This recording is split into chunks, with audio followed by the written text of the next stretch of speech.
के उद्वेग से केवल मनुष्य पागल होता है, क्योंकि इसके पास विकसित मन है और उसका संयम नहीं है, इसलिए अनियंत्रित मन बहता है।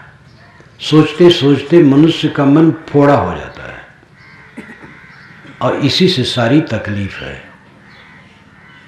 अपने को पहचानो, आप शुद्ध चेतन आत्मा हो, आप देह नहीं हो। देह में आने का फल क्या है? कमाना, खाना, जीना, रोना गाना और मर जाना।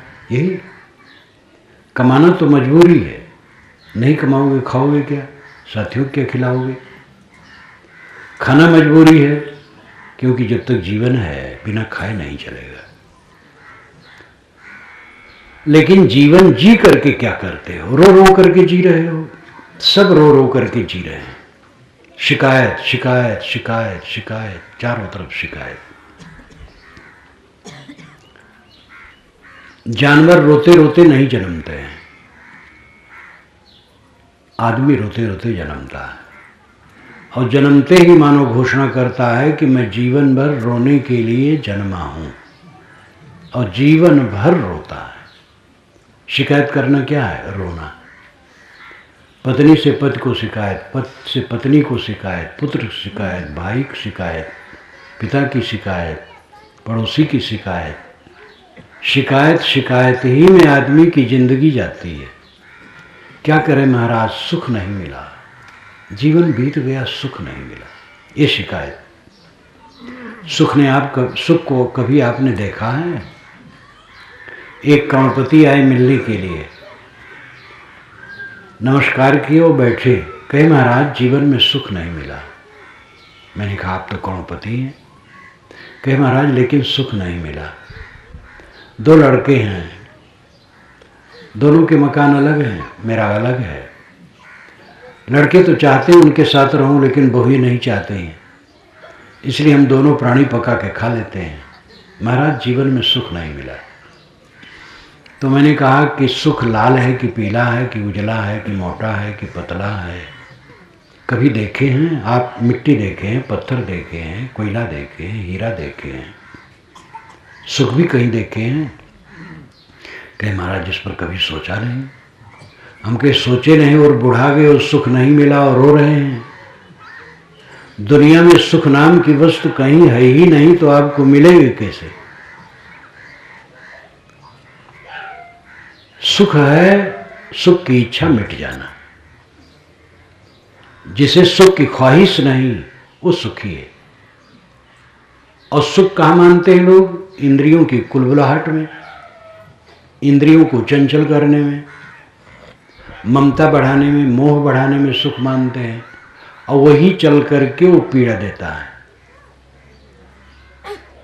अनुकूल पदार्थों में, प्राणियों में मोह, और वही चल करके जीव को पीड़ित करता है। मोह ही पीड़ित करता है। दशरथ ने कैकेयी में मोह किया। कैकेयी सुंदरी थी ज्यादा। कैकेयी देश की थी, पंजाब की, ब्यास क्षेत्र की युवती, उसमें अति मोह।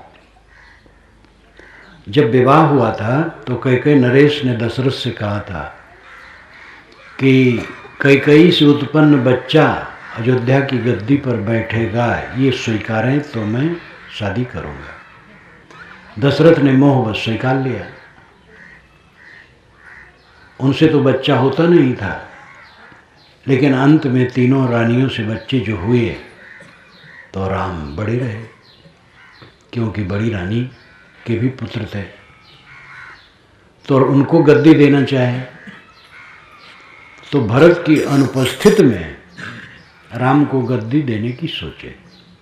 एक छोटा काम आप करते हैं तो सभी घर वाले इकट्ठे हो जाते हैं। सत्ता का परिवर्तन है और भरत जैसे पुत्र बाहर हैं और राम को गद्दी दी जाए, कितना अनुचित है। ये दशरथ नहीं समझ सके। उधर कैकेयी का मोह, इधर राम का मोह, इसी में वे पीड़ित होकर के मर गए।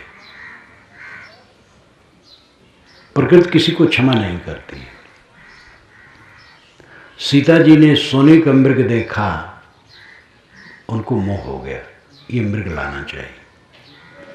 श्री राम ने धनुर्बाण संभाल लिया। लक्ष्मण ने कहा भैया सोने का मृग नहीं होता है, इसमें धोखा है। कहे नहीं, सीता का बहुत मन है, इसको लाना है, चाहे मार के चाहे जीते। और परिणाम क्या हुआ? सीता रावण के कैद खाने में रोती रही और राम बन बन रोते रहे। सोने के मृग के पीछे उनको रोना पड़ा। ये तो शायद कहानी हो, वह न मोहे हो, सीताहरण कुछ दूसरे ढंग से हुआ हो, लेकिन हम सब लोग जो दुखी हैं उस सोने के मृग के पीछे पड़कर, सब सोने के मृग के पीछे पड़े हैं। और सोने का मृग कहीं नहीं होता है। असंभवे हे मम जंतोस तथापि रामो लुलुभे मृगाय प्रायः समासन्न पराभवाणाम धियो विपर्यस्ततरा भवन्ति। ये महाभारत में आता है। वेदव्यास ने कहा है कि सोने का मृग होना असंभव है, फिर भी राम मोहित हो गए। सच है, जब पतन का दिन आता है तो बुद्धि बदल जाती है।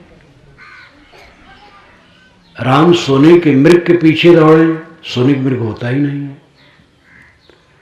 हो सकता है रूपक हो, राम न मोहे हो, लेकिन हम लोगों के लिए तो यथार्थता, हम लोग जो भटक रहे हैं मोह में, इस सोने के मृग के पीछे भटक रहे हैं। सोने का मृग कहीं नहीं है, लेकिन दिखता है।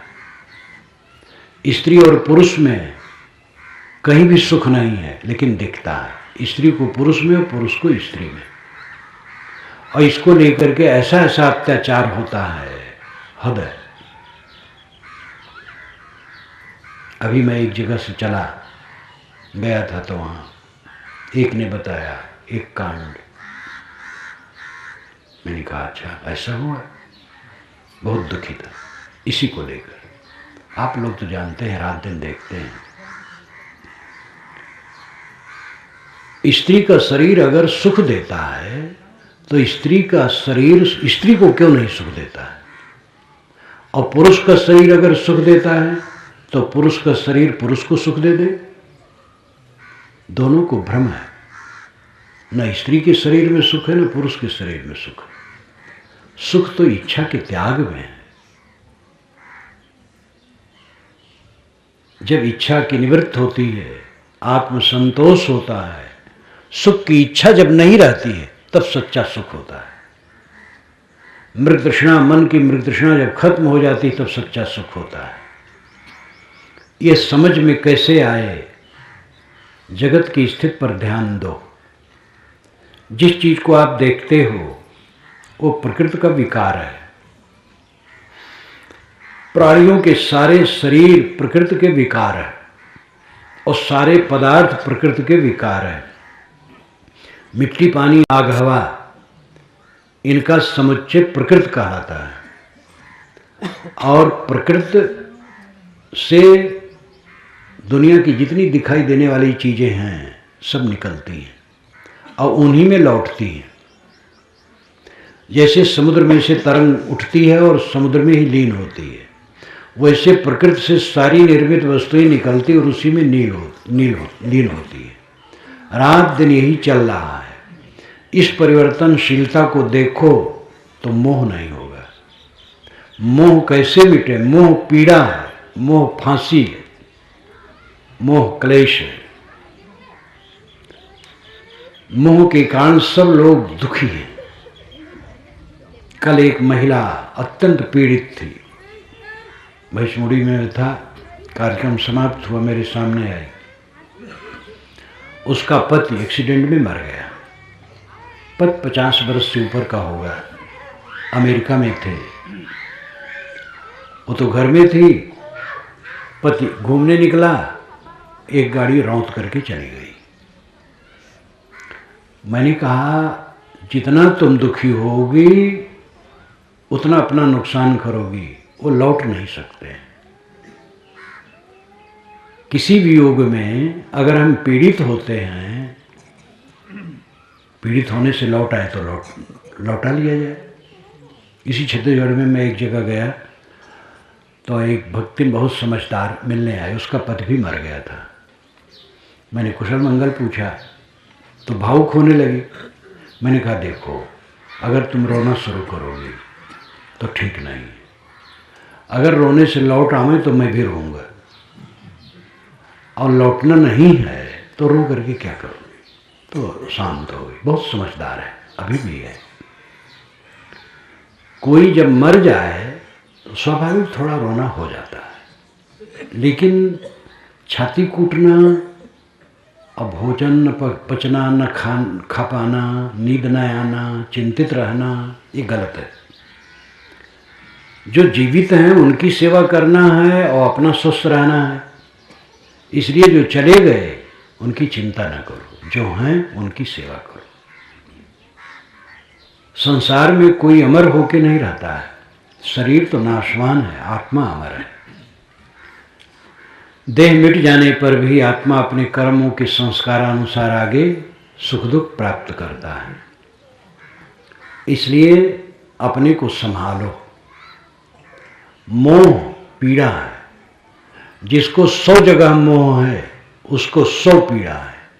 50 मोह है तो 50 पीड़ा है, 25 मोह है तो 25 पीड़ा है, 10 मोह है तो 10 पीड़ा है, 2 मोह है तो 2 पीड़ा है, 1 मोह है तो 1 पीड़ा है, और कोई मोह नहीं है तो कोई पीड़ा नहीं। मोह जो बिल्कुल छोड़ देता है उसको कोई पीड़ा नहीं। मोह छोड़ देंगे तो सेवा कैसे करेंगे? माताएं तो पहले प्रश्न करेंगे। मोह छोड़ दे तो बच्चों की सेवा कैसे करेंगे? यही भ्रम है। मोह से सेवा नहीं होती है। सेवा तो कर्तव्य है। धनी घराने में बच्चों को पालने के लिए नौकरानियां होती हैं, पूरी सेवा करती हैं, दूध पिलाती हैं, उपटन करती हैं, प्यार करती हैं, सीने पर सुलाती हैं, सब कुछ करती हैं, लेकिन अंदर से अपना नहीं मानती हैं। इसी ढंग से हमें रहना चाहिए। कबीर साहब की साखी है, कमल पत्र हैं संत जन रहें जगत के माएँ, बालक केरी धाय जो आपन जानत नाय। संत जन कमल के पत्ते और फूल की तरह संसार में रहते हैं, सब में रहते हुए सबसे अलग। जो ऐसा रहे वही संत है। संत का कोई कपड़ा नहीं है। हम लोगों का जो कपड़ा है, एक कपड़ा हमें संत थोड़े बना सकता है। कपड़ा पहनना चाहिए, इसलिए हम लोगों ने एक अलग ढंग से कपड़ा सीधा साधा बना लिया, लेकिन इससे कोई संत हो जाएगा? तब तो नाटक में भी साधु बन करके आते हैं, वो भी संत हो जाए। संत वह है जो मोह नहीं करता है, और बिना मोह किए आप रहें तो गृहस्थी का काम बहुत बढ़िया होगा। मोह करते इसलिए गृहस्थी बिगड़ती है। मैंने उदाहरण दिया दशरथ और राम सीता का। दशरथ ने कैकेयी से मोह किया, राम से मोह किया। सीता राम ने सोने के मृग से मोह किया, सब दुखी हुए। हम लोग छुटकारा कैसे होगा जब मोह करेंगे? तब बड़े बड़े लोग के ऊपर प्रकृति का विधान जब चला तो हमारे ऊपर कैसे नहीं चलेगा? मोह करेंगे तो पीड़ित होंगे। 4 भाई घर में हैं, 5 भाई हैं। एक भाई की जिम्मेदारी ज़्यादा है, वो मालिक है, और वो रुपया पैसा कुछ अलग रखता है, धीरे धीरे व्यक्तिगत बना लेता है, क्योंकि उसे मोह है अपने बच्चे में। अपने बच्चे में मोह है तो भतीजे में नहीं हो सकता, क्योंकि मोह सीमित होता है, प्रेम व्यापक होता है। घर भर के बच्चों में प्रेम हो तो व्यक्तिगत पैसा वो नहीं करेगा। व्यक्तिगत पैसा बनाता है, धीरे धीरे विकार बढ़ता है, बंटवारा होता है, तो पहले ही से वो आगे कुछ अलग जमा कर लेता है, और इसका परिणाम गृहस्थी पर बहुत खराब होता है। घर की पूरी संपत्ति ट्रस्ट की है, और घर के जितने सदस्य हैं सब ट्रस्टी हैं। सब मेहनत करें और मिल बांट करके खाएं। एक पैसा भी कोई अलग न करे। ये निर्मोह होने से होगा। अपने बच्चे में मोह करोगे तो उसके लिए आप पाप करोगे, जरूर भतीजे का हक मारोगे, और इससे आपका लाभ नहीं होगा, नुकसान होगा। परिणाम में थोड़ा समय आता है। अगर आप निर्मोह हैं तो पूरे परिवार के प्रति एक दृष्टि होगी, समता की दृष्टि होगी, और जब कभी बंटवारा होगा तो बराबर बराबर बांट देंगे। अंदर स्वच्छ रहेगा, शांति रहेगी, तृप्ति रहेगी, और परिवार के लोगों का मन स्वस्थ रहेगा, ऊंचा आदर्श रहेगा। और मोह रहेगा तो मोह किस में होगा? अपने बच्चे में होगा। अपने बच्चे में होगा तो भतीजे का हक मारोगे जरूर। 4 भाई थे और बड़ा भाई जो घर का मालिक था बूढ़ा हो गया था, रोगी भी था, उसको मैं अच्छी तरह से जानता हूँ। तो बड़े लड़के को मालिक बना दिया। बड़ा भाई बहुत बेईमान निकला। धीरे धीरे काफ़ी पैसा उसने इकट्ठा कर लिया अलग। फिर बंटवारा हुआ तो बंटवारा में भी काफ़ी घपलेबाजी किया। लेकिन समय बदला, आगे चल करके बड़े के बच्चे बड़ों का तिरस्कार कर, अपने पिता का तिरस्कार कर दिए। भतीजों ने ही उसकी सेवा की। जिसका हक मारा था वो समझदार थे, और जिसने हक मारा था उसकी सेवा उन भतीजों ने की। अपने लिए पाप न करो, अपने बच्चों के लिए पाप न करो, किसी के लिए पाप न करो। पाप करोगे तो भी जिंदगी कटेगी, और पाप नहीं करोगे तो भी जिंदगी कटेगी। लेकिन जिंदगी के नतीजे में बड़ा फर्क होगा। आए हैं सो जाएंगे राजा रंक फकीर, एक सिंहासन चढ़ चला एक बधा जंजीर। ये साहब की एक साखी है। जो आए हैं वो जाएंगे, चाहे राजा हो, चाहे रंक हो, चाहे फकीर हो। फर्क यह है कि एक सिंहासन पर बैठ करके जाएगा और एक जंजीर में बंध के जाएगा। सिंहासन पर बैठ करके जाना क्या है? चित्त प्रसन्न, अंदर बाहर कांच की तरह साफ, निर्मल मन, बेईमानी नहीं है, बदमाशी नहीं है, छल छद्म नहीं है, आत्मा पवित्र है, स्वस्थ है। तो आज सुख आगे सुख, यही लोग की सुखम भुक्त्वा चांते सत्यपुरम जजो। इस लोक में सुख है, अवंत में भी परम सुख है। जो बेईमानी बदमाशी किया उसका मन काला हो गया, दिल दबा, अपने को धोखा दिया, अपने को ठग लिया।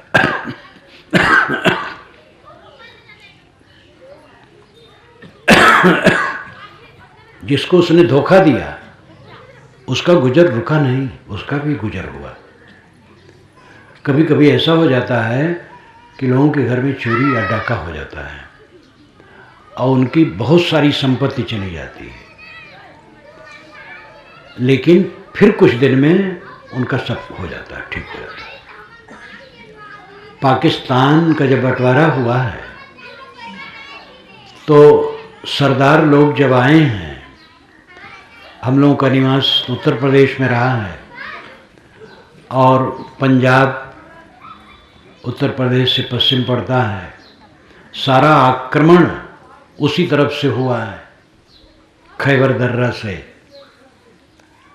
और उसी तरफ से उत्तरी क्षेत्र में नाना देश के लोग आए हैं, इसीलिए अनेक संस्कृत सभ्यताओं का सम्मिश्रण हुआ।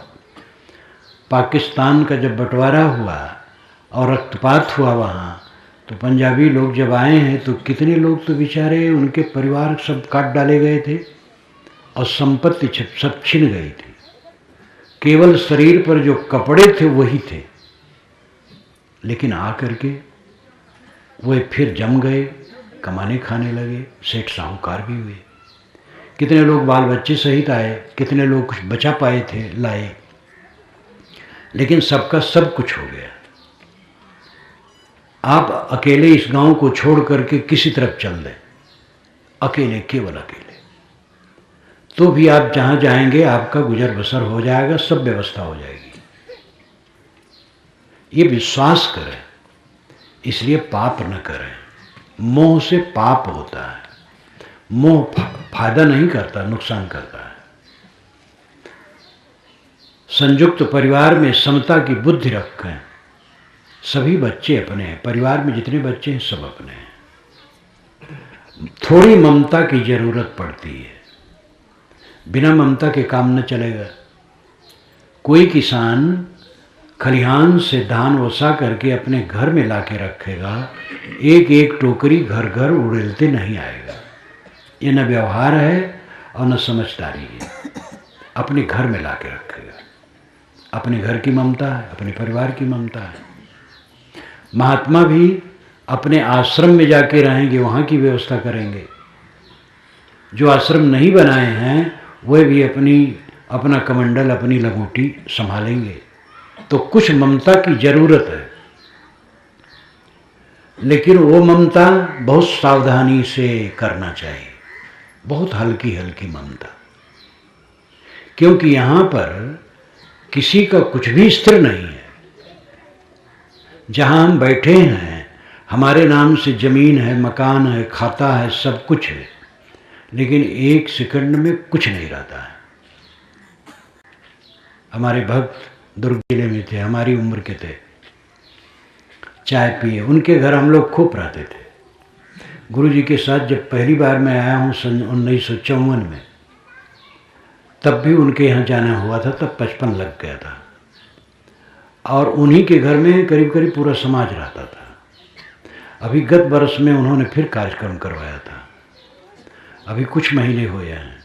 चाय पिए, चाय पी करके उनको कुछ विचित्र लगा। उन्होंने एक ही शब्द कहा, कैसने लाख थे, बस मुरझा गए। उनका घर धन सब यही है, बाल बच्चे यही हैं। क्या जो दूसरे के लिए होता हम लोगों के लिए नहीं है? हकीकत हम देखते नहीं हैं। ये पूरा संसार किताब है, इसको हम पढ़ते नहीं। इसीलिए संतों ने किताब बनाया है कि उसको पढ़ा करो तो इसका ख्याल हो। 1 घंटा बैठ करके अकेले में ज्ञान की पुस्तकें पढ़ो तो हकीकत का कुछ ख्याल आए। ये पूरा संसार मृत्युमय है, पानी की बुदबुदे की तरह बनना बिगड़ना रात दिन चल रहा है। इसमें जो कुछ होने वाला है पहले से सावधान रहो, ममता न करो, विवेक से जियो। मोह फांसी है, मोह पीड़ा है, मोह संताप देने वाला है। मोह का त्याग करो, विवेक से जियो, समता से जियो, शील से जियो। करुणा, दया, क्षमा, प्रेम, इन सद्गुणों का आचरण करो। कितने लोग इन बातों पर सोचते हैं? सुबह से शाम तक जितनी गतिविधि है जीवन में, पेट भरना, भोग करना, कलह करना, राग द्वेष की बात करना, लड़ाई झगड़ा करना, अनुकूल चीज़ें मिले मोह करना, प्रतिकूल दिखे बैर करना, यही सब मानसिक विकार में सब प्राणी नर नारी लगे रहते हैं। 1 घंटा अकेले में बैठ करके ज्ञान की पुस्तकों का अध्ययन करना, आत्मचिंतन करना, ये समझना कि मैं देह नहीं हूँ, देह नासवान है, यहाँ कुछ मेरा नहीं है।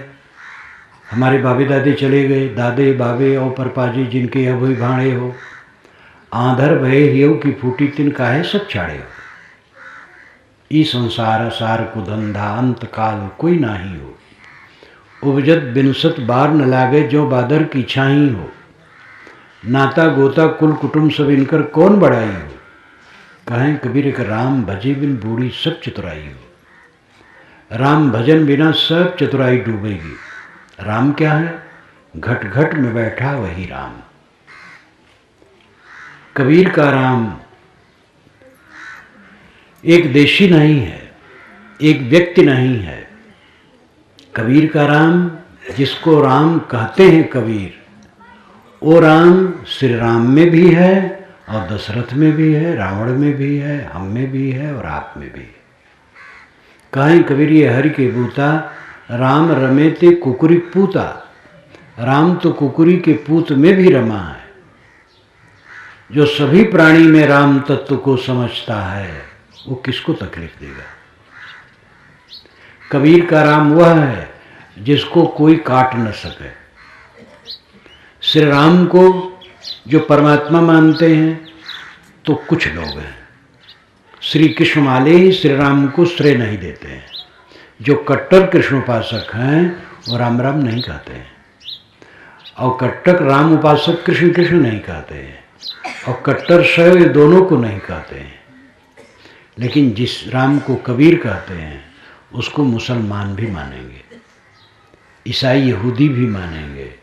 वो राम घट घट में, सबके दिलों में। सब घट मेरा साइया सूनी सेज न कोय, बलिहारी ते घट की जाघट प्रगट होए। साहब कहते हैं सब घट में मेरा साईं है, कोई घट सूना नहीं है। लेकिन उस घट की प्रशंसा है, घट नाम शरीर, उस शरीर उस जीवन की विशेषता जहाँ वो साईं प्रकट हो। प्रकट होने मतलब क्या है? साक्षात्कार, अनुभव। हमारे अनुभव में तो माया है, विकार है, राग है, द्वेष है, मोह है, क्रोध है, काम है, चिंता है, उद्वेग है। तो राम की याद कैसे आए? स्थान साफ करो तो वहाँ राम बैठेगा। हृदय में तो मलिनता भरी है तो आत्म साक्षात्कार कैसे होगा?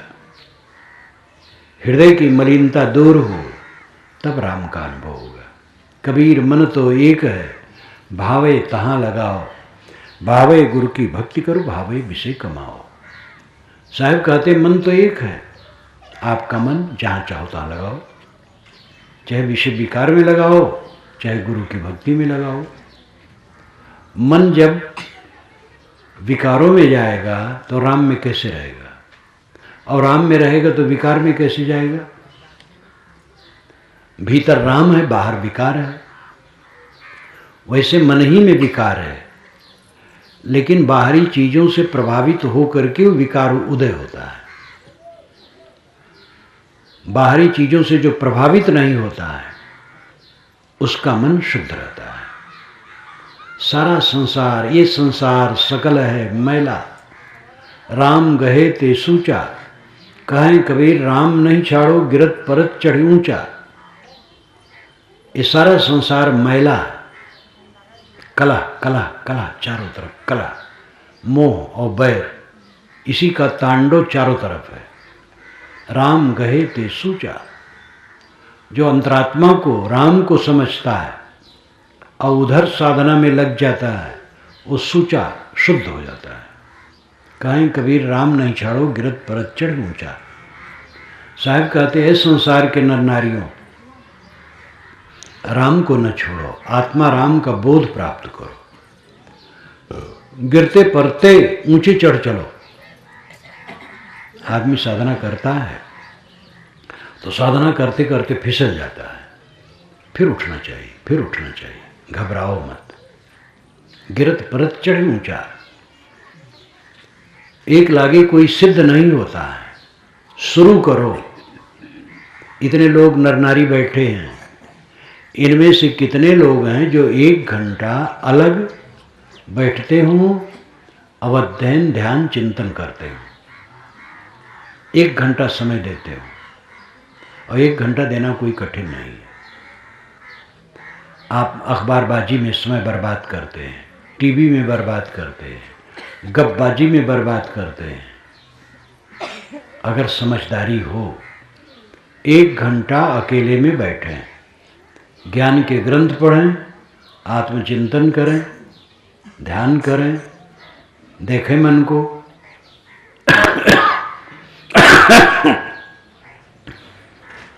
पहले से मन शुद्ध है कि अशुद्ध है? काम की लंपटता, क्रोध का उद्वेग, मोह का प्राबल्य, मनोविकार पहले जैसे थे वैसे हैं कि घटे हैं? शील, क्षमा, दया, सहनशीलता, शांति बढ़ी है कि नहीं बढ़ी है? देखो अपने को, आत्मचिंतन करो, ध्यान करो, सद्ग्रंथ पढ़ो, 1 घंटा ये काम करो। कितने लोग करते हैं? जब करोगे नहीं तो बिना कमाई के क्या होगा? खेत है, जानवर हैं, सब है, लेकिन उनका प्रयोग न करो तो फसल कहाँ होगी? कोई विद्यार्थी विद्या न पढ़े तो विद्या अर्जन कैसे होगा? कोई साधना में ध्यान न दे तो मन में शांति कैसे आएगी? ये जीवन बड़ा अनोखा है, लेकिन पशु से भी नीचे स्तर पर मनुष्य जी करके मर जाता है। पशु तो ठीक है, आदमी ठीक नहीं। इसका खाना पीना व्यवहार बर्ताव सब बहुत खराब, जानवर से भी नीचे होके मर जाता है, जबकि ये मनुष्य है और मानव ही भगवान की स्थिति में पहुंच सकता है, पशु नहीं पहुंच सकता है, लेकिन वो जानवर से भी नीचे गिर के मरता है। इन सब बातों पर ध्यान दें, अपने को पहचानें। आप शुद्ध आत्मा हो, देह नहीं हो। यहाँ पर जितना संबंध है क्षणिक है, किसी का किसी से स्थिर संबंध नहीं। मोह के कारण सारा पाप होता है। मोह को जीतो, पाप पूर्वक जिंदगी न बिताओ, ईमानदारी और सच्चाई से बिताओ, पवित्र आचरण से बिताओ। आसक्ति को जीत करके सच्चा सुख और सच्ची शांति मिल सकती है।